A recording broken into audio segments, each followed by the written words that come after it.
അഹമ്മദാബാദ് വിമാന ദുരന്തം ഏറെ ചർച്ചയാവുകയൊക്കെ ചെയ്തതാണ്. 290 പേരാണ് മരിച്ചത്. അപ്പോൾ അതിൻ്റെ പൂർണ്ണമായിട്ടുള്ള അതിലെന്താണ് സംഭവിച്ചത്, ടെക്നിക്കലി എന്താണ് സംഭവിച്ചിട്ടുള്ളത് എന്നുള്ളതിൻ്റെ റിപ്പോർട്ടൊക്കെ വരാൻ കാലതാമസം എടുക്കുമെന്നാണ് അറിയുന്നത്. എങ്കിലും അതിലെ ചില ശബ്ദരേഖയൊക്കെ പുറത്തു വരികയും ചെയ്തു. പക്ഷേ ഇപ്പോൾ വാൾസ്ട്രീറ്റ് ജേണൽ ഉൾപ്പെടെയുള്ള അന്താരാഷ്ട്ര മാധ്യമങ്ങളൊക്കെ പറയുന്നത് ഈ സ്വിച്ച് ഓഫ് ചെയ്തത്, ഇന്ധനവുമായി ബന്ധപ്പെട്ടുള്ള പ്രധാനപ്പെട്ട സ്വിച്ച് ഓഫ് ചെയ്തത് ഫസ്റ്റ് ക്യാപ്റ്റനായിട്ടുള്ള സുമിത് സബർവാൾ ആണ് എന്ന് പറയുന്നുണ്ട്. ഇത് ആക്ച്വലി ഇന്ത്യയെ താറടിച്ച് കാണിക്കാൻ വേണ്ടിയിട്ടുള്ള ഒരു ശ്രമമാണോ അതോ ഇത് സംഭവിച്ചതാണോ, ഇതായിരിക്കുമോ സംഭവിച്ചത്? അല്ല, ഇത് താറടിച്ച് കാണിക്കാനുള്ള ശ്രമമാണെന്ന് തോന്നുന്നില്ല. കാരണം ഇത്തരത്തിൽ പൈലറ്റുമാർ ആത്മഹത്യ പ്രവണത കാണിക്കുന്നത് ആദ്യമായിട്ടല്ല. നമ്മൾ ഒരുപാട് സംഭവങ്ങൾ മുന്നേ ഉണ്ടായിട്ടുണ്ട്. പക്ഷേ ഇതിലൊരു പൈലറ്റിനെ കുറ്റക്കാരനാക്കി പറയുന്നുണ്ട്. ആ പൈലറ്റാണ് ചെയ്തത്, സീനിയർ പൈലറ്റ് സുമിത് സബർവാൾ. അത് എന്തടിസ്ഥാനത്തിലാണ് പറയുന്നതെന്ന് അറിയില്ല. എന്തായാലും നമ്മുടെ വ്യോമയാന മന്ത്രാലയവും ഈ പറയുന്ന എയർക്രാഫ്റ്റ് ആക്സിഡന്റ് ഇൻവെസ്റ്റിഗേഷൻ ബ്യൂറോ, ഇവർ രണ്ടുപേരും, ഈ രണ്ട് മന്ത്രാലയവും പിന്നെ ഇത് ബ്യൂറോയും കൃത്യമായിട്ട് ഇത് നിരാകരിച്ചിട്ടുണ്ട്. ഈ റിപ്പോർട്ട് ഏകപക്ഷീയമാണ് എന്നുള്ള രീതിയിൽ പ്രതികരണം അറിയിച്ചിട്ടുണ്ട്. ഈ ബ്ലാക്ക് ബോക്സിൻ്റെ റിപ്പോർട്ട് ഇനി വരാൻ ഇരിക്കുന്നതേ ഉള്ളൂ, പൂർണ്ണമായിട്ടുള്ള റിപ്പോർട്ട് എന്താണ് തകരാറെന്നുള്ളത്. അപ്പോൾ അത് ഒരു പക്ഷത്ത് അങ്ങനെ ഇരിക്കുന്നു. ഈ ശബ്ദരേഖയിൽ നിന്ന് അന്ന് പുറത്തു വന്ന ഒരു സന്ദേശം ഉണ്ടായിരുന്നു. അതായത് നിങ്ങൾ എന്താണ് അത് ചെയ്തത്, ഒരു പൈലറ്റ് ചോദിക്കുന്നു മറ്റൊരു പൈലറ്റിനോട്, നിങ്ങൾ എന്തിനാണ് അത് ചെയ്തതെന്ന്. അപ്പം മറ്റേ പൈലറ്റ് ഞാനത് ചെയ്തില്ലല്ലോ എന്ന് പറയുന്നു. ഇങ്ങനെ രണ്ട് സംഭാഷണമാണ് കിട്ടിയിരിക്കുന്നത്. അപ്പോൾ ഇത് ആ ഇന്ധന സ്വിച്ച് ഓഫ് ചെയ്തതുമായിട്ട് ബന്ധപ്പെട്ട് നടന്ന കോൺവെർസേഷൻ ആയിരിക്കാം. നിങ്ങളത് ചെയ്തത്, നിങ്ങൾ എന്തിനത് ചെയ്തു എന്ന് ചോദിക്കുന്നത്, എന്തിനു ഓഫ് ചെയ്തു, ഈ സ്വിച്ച് എന്തിനാണ് നിങ്ങൾ ഓഫ് ചെയ്തതെന്നാണ് ചോദിക്കുന്നത്. അപ്പോൾ അത് ഞാനത് ചെയ്തില്ലല്ലോ എന്ന് മറ്റേ ആൾ പറയുന്നത്. അപ്പോൾ ഈ പറഞ്ഞതാര് ചോദിച്ചതാരെന്നൊക്കെ ഉള്ളത് വ്യക്തമല്ലായിരുന്നു കഴിഞ്ഞ തവണ. സുമിത് സബർവാൾ ആണിത് പറഞ്ഞതെന്നാണ് പറയുന്നത്. പക്ഷേ ഇതിൽ നമുക്ക് അപ്പോഴും ഒരു ചോദ്യമുണ്ട്. അതായത് ഈ ഓഫ് ചെയ്താക്കിയത് ചോദിച്ചൂടെ? അതായത് ഈ ശബ്ദരേഖ പുറത്തു വരും എന്നൊക്കെയുള്ള കാര്യങ്ങളൊക്കെ അറിയാമായിരിക്കുമല്ലോ. ആത്മഹത്യ ചെയ്യാൻ തീരുമാനിച്ചിരുന്ന ഒരാൾ ഒരു പൈലറ്റിന് ചെയ്തിട്ട് നിങ്ങൾ എന്തിനത് ചെയ്തു എന്ന് ചോദിക്കാമല്ലോ. ഞാൻ ചോദിക്കാം. അപ്പം മറ്റേ ആൾ അങ്ങനെ എന്ത് പറയും? ഞാനത് ചെയ്തില്ല എന്നല്ലേ പറയുള്ളൂ. ഞാൻ പറഞ്ഞത് മനസ്സിലായോ?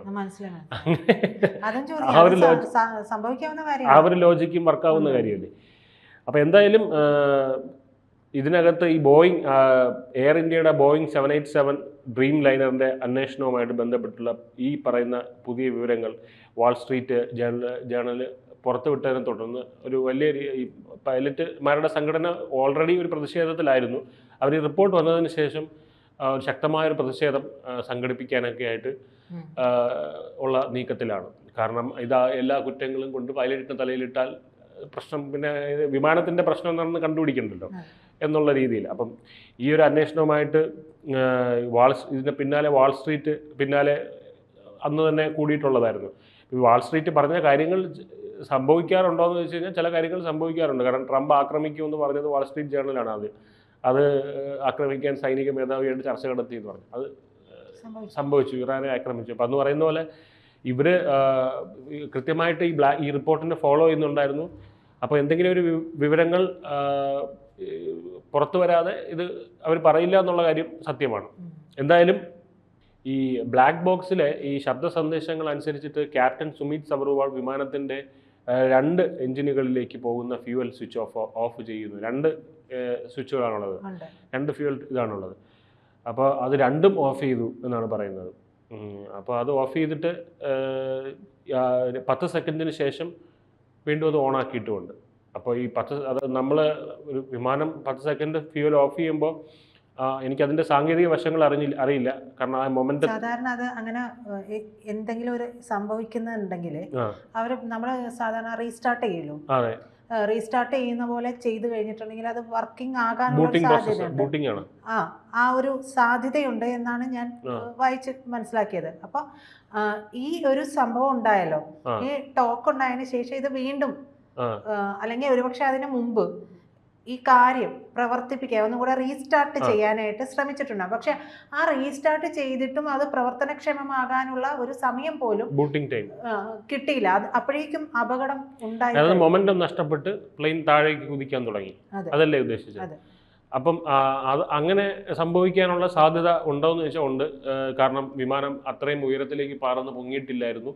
ഇത് വിമാനം എടുത്തിട്ട് എനിക്ക് ഞാൻ മനസ്സിലാക്കുന്ന 1.5 മിനിറ്റിനകത്താണ് ഈ അപകടം നടന്നിരിക്കുന്നത് അല്ലേ? വിമാനം താവളത്തിൽ നിന്ന് വിമാനം പറന്നു പൊങ്ങി 1.5 മിനിറ്റിനകത്താണ് ഇത് ഈ അപകടം. അതായത് 15 മിനിറ്റിനുള്ളിൽ അവിടെ ആംബുലൻസും മറ്റും എത്തിയിരുന്നു.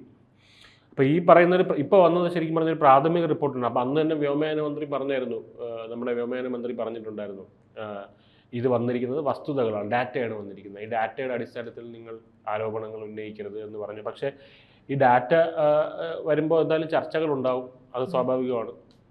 വ്യോമയാന വിദഗ്ധർ ചർച്ച ചെയ്യും. അന്ന് നമ്മുടെ ഒരു വ്യോമയാന വിദഗ്ധൻ ചർച്ച ചെയ്ത ഒരു വീഡിയോ നമ്മൾ ചെയ്തിട്ടുണ്ടായിരുന്നു. അപ്പോൾ അതിൽ അദ്ദേഹം പറയുന്നത് ഈ പൈലറ്റുമാരുടെ ആത്മഹത്യ പ്രവണതയെ പറ്റിയൊക്കെ സംസാരിക്കുന്നുണ്ടായിരുന്നു. അപ്പോൾ ഇത് അത്തരത്തിൽ ഒരു ക്രിമിനൽ അന്വേഷണം വേണമെന്നാണ് ഇതുമായിട്ട് ബന്ധപ്പെട്ട അന്വേഷണം നടത്തിയ US ഉദ്യോഗസ്ഥർ വാൾ സ്ട്രീറ്റിനോട് ഇപ്പോൾ പറയുന്നത്. ക്രിമിനൽ അന്വേഷണം ആവശ്യമുണ്ട് എന്ന് പറയുന്നുണ്ട്. അപ്പോൾ അമേരിക്കൻ മണ്ണിലായിരുന്നെങ്കിൽ ഇതിനോടകം തന്നെ ഒരു സമാന്തരമായിട്ടുള്ളൊരു FBI അന്വേഷണം ഉണ്ടാകുമായിരുന്നു എന്ന് അവർ പറയുന്നു. അതിപ്പോൾ ഇവിടെ ഉണ്ടാകുന്നില്ല. നമുക്ക് അത്തരത്തിൽ ഒരു അന്വേഷണം ഇപ്പോൾ ഇൻവെസ്റ്റിഗേഷൻ ബ്യൂറോ ഇതുണ്ടല്ലോ, എയർക്രാഫ്റ്റ് ആക്സിഡൻറ്റ് ഇൻവെസ്റ്റിഗേഷൻ ബ്യൂറോ ആണ് അന്വേഷിക്കുന്നത്. അല്ലാതെ നമ്മുടെ ക്രിമിനൽ ഏജൻസീസ് ഇതിനകത്തോട്ട് ഇതുവരെ വന്നിട്ടില്ല. അമേരിക്കയിലായിരുന്നെങ്കിൽ ഇത് നേരത്തെ ഉണ്ടാവുമായിരുന്നു എന്നാണ് പറയുന്നത്. അപ്പോൾ എയർ ഇന്ത്യയുടെ CEO കാമ്പൽ വിൽസൺ ഇതുമായിട്ട് ബന്ധപ്പെട്ട് നേരത്തെ പ്രതികരിച്ചിരുന്നു. അപ്പോൾ അദ്ദേഹം പറഞ്ഞത്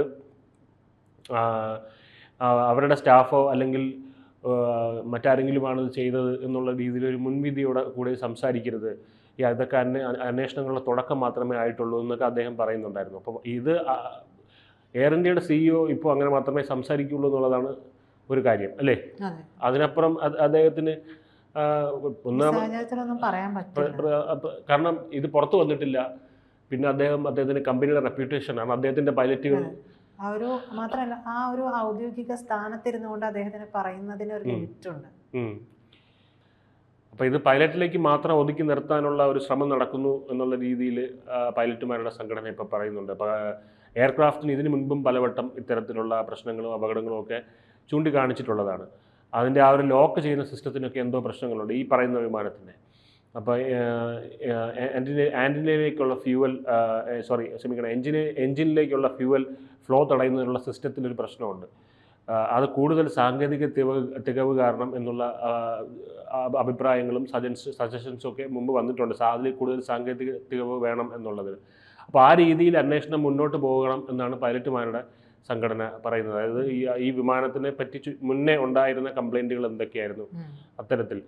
അപ്പോൾ ആ വിവരങ്ങൾ ഗുരുതരമായിട്ടുള്ള വിവരങ്ങൾ തന്നെയാണ്.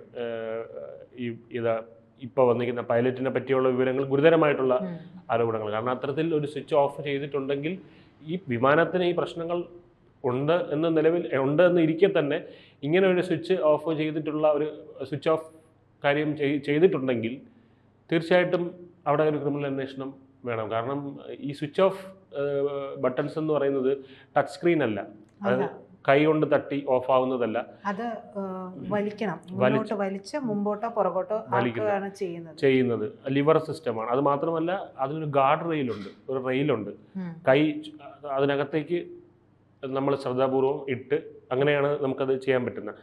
അപ്പോൾ ഈ ക്ലൈവ് കുന്തറായിരുന്നു വിമാനം പറത്തിയിരുന്നത്. അപ്പോൾ അദ്ദേഹത്തിൻ്റെ കൈകൾ സ്വതന്ത്രമല്ലായിരുന്നു എന്നാണ് പറയുന്നത്. സ്വതന്ത്രമായിട്ടിരിക്കുന്നത് സുമീത് സബർവാളിൻ്റെതാണ്. അപ്പോൾ സബർവാളാണ് സിഗ്നൽസ് കാണിക്കുന്നതും അത്തരം കാര്യങ്ങൾ ചെയ്യുന്നത്. അപ്പോൾ ഈ സബർവാളിൻ്റെ കൈകൾ സ്വതന്ത്രമായിരുന്നത് കൊണ്ട് സബർവാളായിരിക്കാം ഒരുപക്ഷെ ചെയ്തത് എന്ന് പറയുന്നു. അറിയില്ല, വിമാനത്തിൻ്റെ നിയന്ത്രണം കയ്യിലുള്ള ഒരാൾക്ക് ആ സ്വിച്ച് ഊരാൻ ഉള്ള സാധ്യത, അതിൻ്റെ സാങ്കേതിക വശങ്ങൾ നമുക്കറിയില്ല, അത് ചെയ്യാൻ പറ്റുമോ എന്താണ്.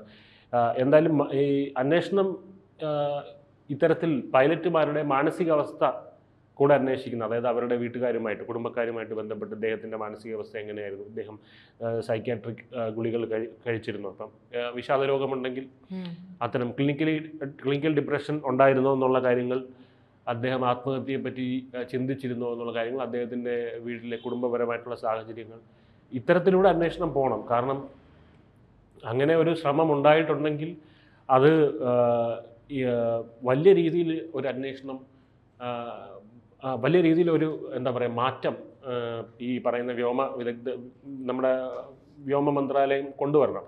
കാരണം പണ്ട് ഇതുപോലെ അമേരിക്കയിൽ ഒരു അപകടം നടന്നിട്ടുണ്ട്. അതായത് അവരുടെ ഒരു വിമാനം, ആ വിമാനം ആൽപ്സ് പർവ്വതങ്ങളിലേക്ക് ഇടിച്ചിറങ്ങുകയായിരുന്നു. അതായത് അതിലെ ഒരു പൈലറ്റ് ഇതുപോലെ വാഷ്റൂം യൂസ് ചെയ്യാൻ പോയപ്പോൾ മറ്റേ പൈലറ്റ് അകത്തുനിന്ന് കോക്പിറ്റ് ലോക്ക് ചെയ്തു.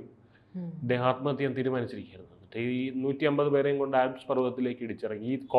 ഈ കോക്പിറ്റിലേക്ക് തിരിച്ചു വന്ന് വാതിൽ എത്ര മുട്ടിയിട്ടോ അയാൾ തുറന്നില്ല. അപ്പോൾ അതിനുശേഷമാണ് ഒരു ലോകമെമ്പാടും ഒരു നിയമം വന്നത്, ഇതുപോലെ ഒരു പൈലറ്റ് വാഷ്റൂം യൂസ് ചെയ്യാൻ പോയി കഴിഞ്ഞാൽ സ്റ്റീവാർഡോ അല്ലെങ്കിൽ മറ്റ് സ്റ്റാഫുകൾ ആരെങ്കിലും കോക്പിറ്റിനകത്ത് നിൽക്കണമെന്നുള്ളത്. അതിപ്പോൾ ലോകമെമ്പാടും പാലിക്കുന്നൊരു നിയമം. അപ്പോൾ അതുപോലെ ഇത്തരത്തിൽ ഒരു പൈലറ്റിന് സ്വിച്ച് ഓഫ് ചെയ്ത് മറ്റൊരു പൈലറ്റ് നോക്കി കുത്തിയാക്കി നിർത്തിക്കൊണ്ട് സ്വിച്ച് ഓഫ് ചെയ്തൊരു വിമാനത്തിനെ ഇങ്ങനെ തകർക്കാൻ പറ്റുമെങ്കിൽ അതൊരു പുതിയ വീഴ്ചയാണെന്നുള്ളത് കണ്ടെത്തി അതിനൊരു അല്ലേ ഒരു പ്രതിവിധി കണ്ടെത്തുക തന്നെ ചെയ്യണം.